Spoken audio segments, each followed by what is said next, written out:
การลูกปลาลูกนอนลูกไม้ข้าวผู้สาวมาแต่เช้าเลยเนาะ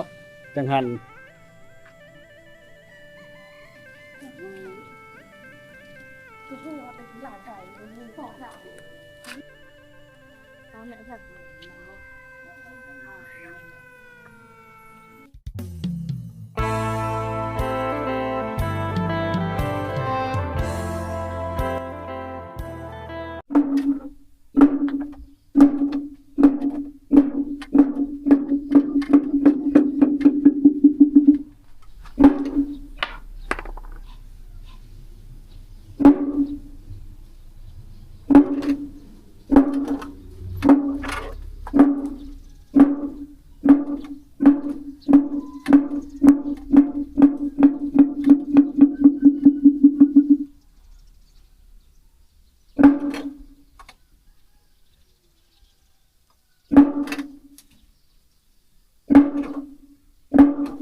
ทักทายสบายดี FC ทุกคนนะยินดีต้อนรับเข้าสู่ที่ชีวิตคนแต่บ้านเช่นเก่าเช่นเคยนะ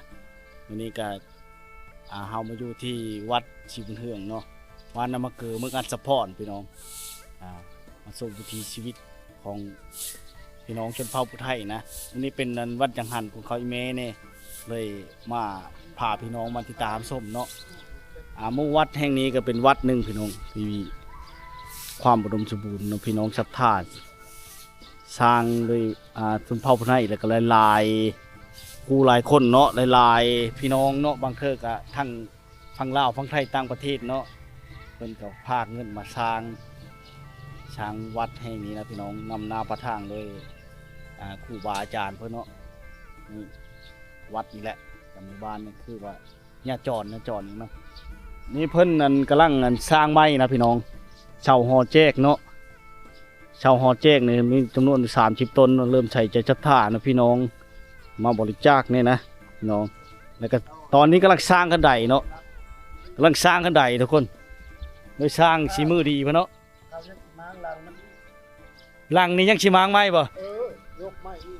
หลังนี่ก็ยังชิมางไม้เลยทุกคนเนาะค่อยสร้างไปเท่านิดเท่าน้อยเนาะเริ่มมีทุนห่อนเริ่มเนาะก็มาบริจาคได้ที่วัดชีบุญเทืองเนาะมานำเกิดเงินสะพอนแข่งชนเขตนะพี่น้องเพิ่นก็ลงทุนงบประมาณก็หลายเนาะเพราะวันมีการยกเสาเนาะทำอิฐเนาะยกเสาท้ายเสานี่มีจำนวน30ต้นพอได้พี่น้องหลายเนาะต่อมากสร้างคันไดนี่เนาะยังบ่ทันแล้วเธอนะว่าสิสร้างบุญกับสร้างประทัดและเฮ็ดบุญบังไฟบุญใหญ่กันได้เนาะแห่ฮอดเดอร์โบสกับปีนี้ยันเป็นปีหน้านะทุกคนนะอันคันไดนี่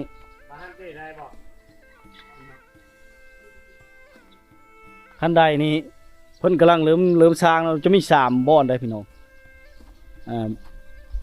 บ่อนที่1นี่เนาะมีบ่อนที่1เนาะ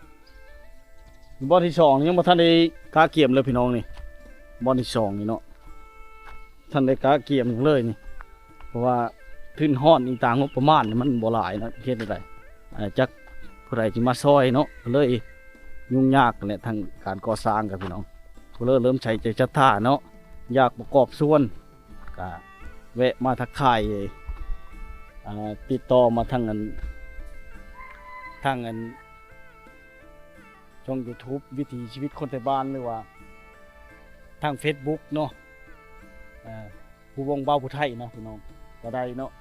พี่น้องทางฝั่งไทยฝั่งลาวต่างประเทศทางสหรัฐอย่างต่างๆเนาะตัวนี้กำลังเริ่มเป็นรูปเป็นห้างเนาะแต่ยังบ่ทันแล้วนะทุกคนนะเพิ่นสร้างทั้งทิศตะวันออกหลายเนาะ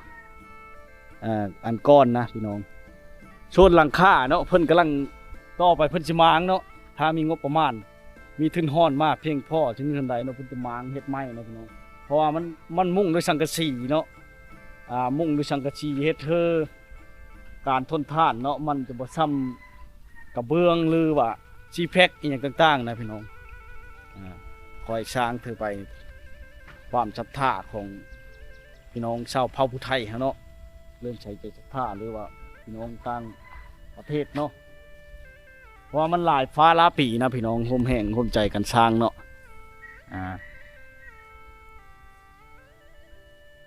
เพิ่นกะใส่คือแห้งเนาะอันช่วงต้นปีเนาะอันเพิ่นช่วงท้ายปีเนาะแต่ต้นปี2024เนาะท้ายปีเพิ่นสร้างดอนไว้เครื่องของต่างๆนะเขาเอิ้นว่าอีจังกุฏิบ่หยังแหละพี่น้องบ่ฮู้นี่กันเนาะเพิ่นสร้างตัวนี้เนาะหมดงบประมาณหลายเลยเฮ็ดเธอมาสร้างตัวนี้แล้วมันบ่ทุ่งบ่ทันนะพี่น้องมันบ่แล้วนะทุกคนนะก็ยังขาดแค่หลายอย่างเนาะเลิกกับผู้เลอใจบุญเนาะหรือว่าบุญฮอดยอดถึงอยากร่วมทำบุญในครั้งนี้เนาะบ่าวผู้ไทยก็สิเป็นสะพานบุญเนาะวันที่16นี่เนาะเพิ่นสิเอาพระลงล้างเนาะเพิ่นมาส่งเนาะส่งพระอีหยังต่างๆกับมาได้พี่น้องที่วัดจิบุญเทืองเนาะบ้านน้ำมะเกลือวังงัดสะพอนเด้อพี่น้องเด้อแขวงชนเขตเนาะวัดจิบุญเทืองเลยพี่น้อง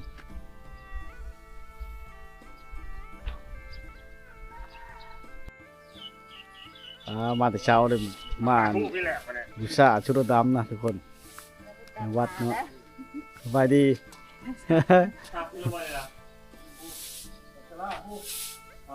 ไปชะล่ามาเดี๋ยวมาเลอะนี่นะมาแต่วาดนี่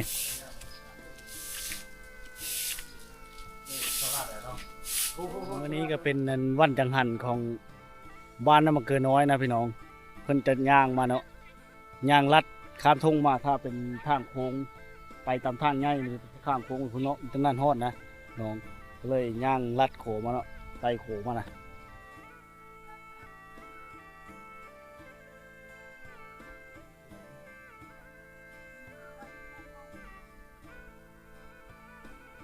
ย่างลัดทงมาเนาะ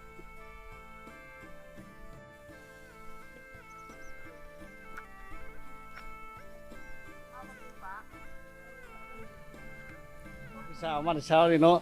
จังหัน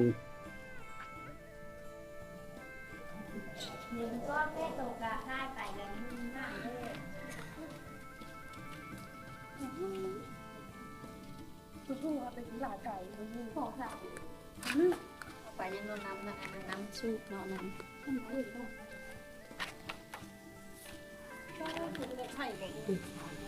ตอนนั้นนี่คือที่รถมายังไง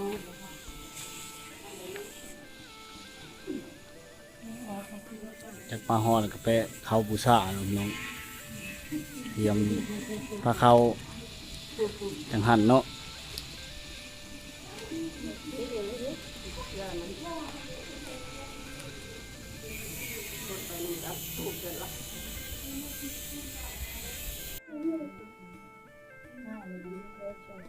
ผู้สาวเผ่าผู้ไทยนี่ก็ลงวัดเลยน้องเนาะลงวัดนี่ใช่ไหม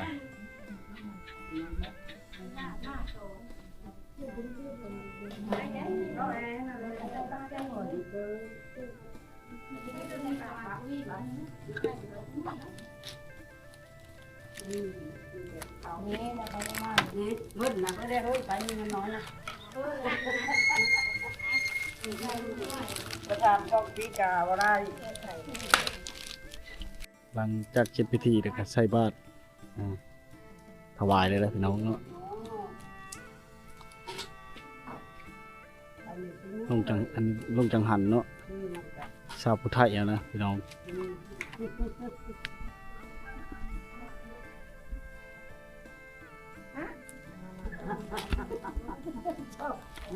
ของป้าก็ต้องเชื่อสั่งมัน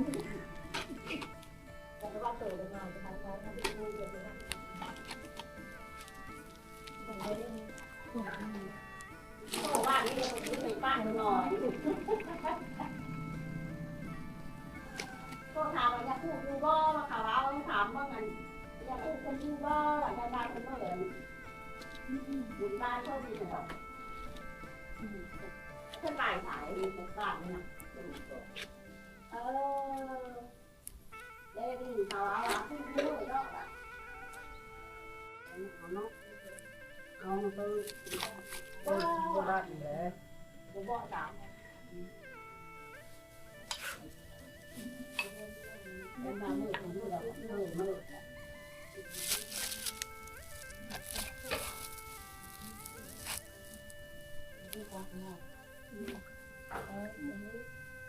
ใช่แล้วเนาะบ้านเลย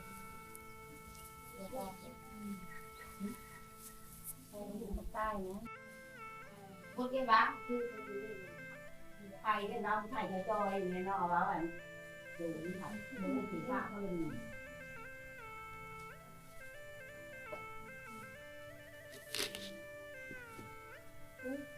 คือคนจะไม่ต้องเรียนนั่งได้ทำอะไรอยู่มาแล้วได้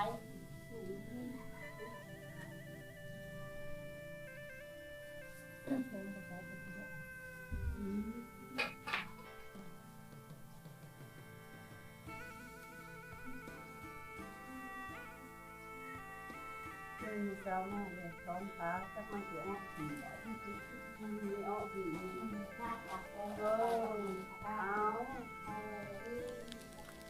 มากก็มากมาแล้วคุณพูดอีกจัง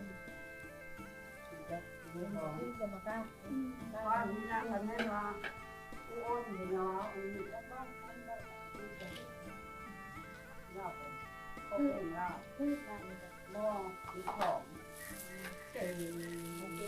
ยังเยอะมีหลายมีพูดมีง่ายง่ายมันลำเช้ามีสบายดีมันโตตั้ง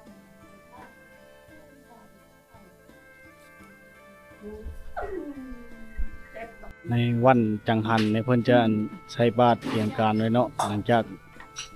นั้นแล้วเนาะแล้วเพิ่นก็จะแต่งผ้าขาวผ้านำนะพี่น้องต้องจังหันเนาะเพราะว่าหลังจากเสร็จพิธีแล้วก็จะแล้วเลยนะเบิ่นนั้นนะพี่น้องเป็นชาวพุทธไทยเฮาเนาะ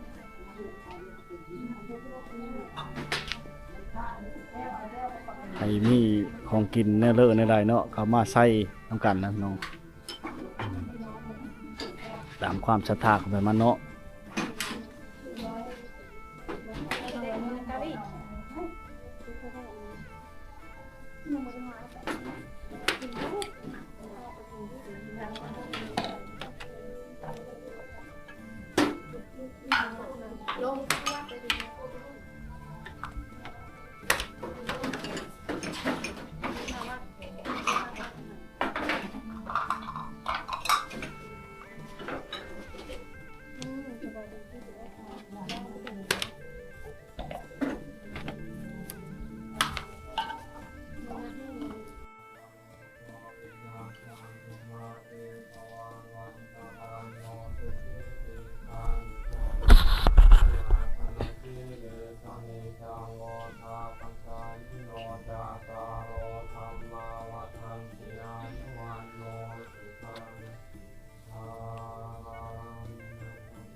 อยู่ไม่ได้กินเนื้อเลย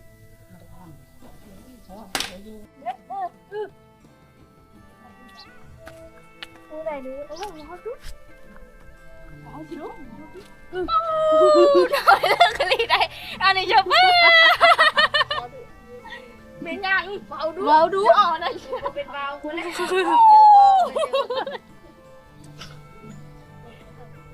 โอ้ยจะอ๋อมาบ้านชิวาสุภาพก่อน ชาวที่ตานได้ผู้บ่าวงามล่อ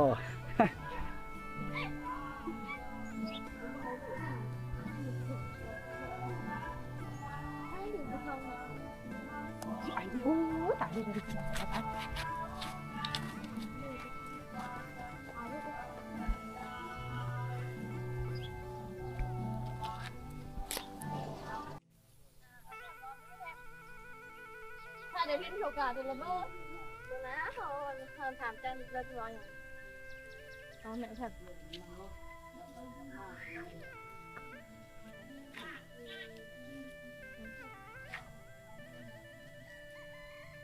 ทำหนูบอกเนาะ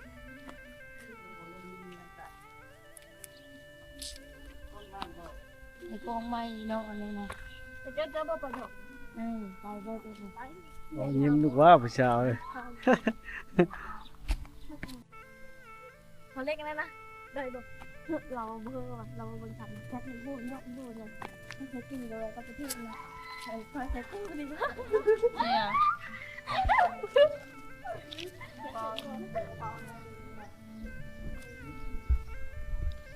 นี่เป็นการลงจังหันของชาวพุทธไทยนะพี่น้องลายบางบ้อนก็อาจจะคล้ายๆกันนั่นแหละพี่น้องเลยถึงศาสนาพุทธเนาะเพื่อเริ่มใช้จิตท่าเนาะตอนนี้ก็กำลังสร้างขั้นใดหอแจกนะพี่น้องทุกคนเนาะในอนาคตเพิ่นจะมางหลังคาเพราะมันหัวเลยเนาะเพื่อเริ่มใช้จิตท่าอยากบริจาคอยากร่วมทำบุญในครั้งนี้เนาะบริจาคได้พี่น้องที่วัดชีบุญเฮืองเนาะบ้านนามาเกือเมืองอัศพรนะแขวงชนเขตเนาะ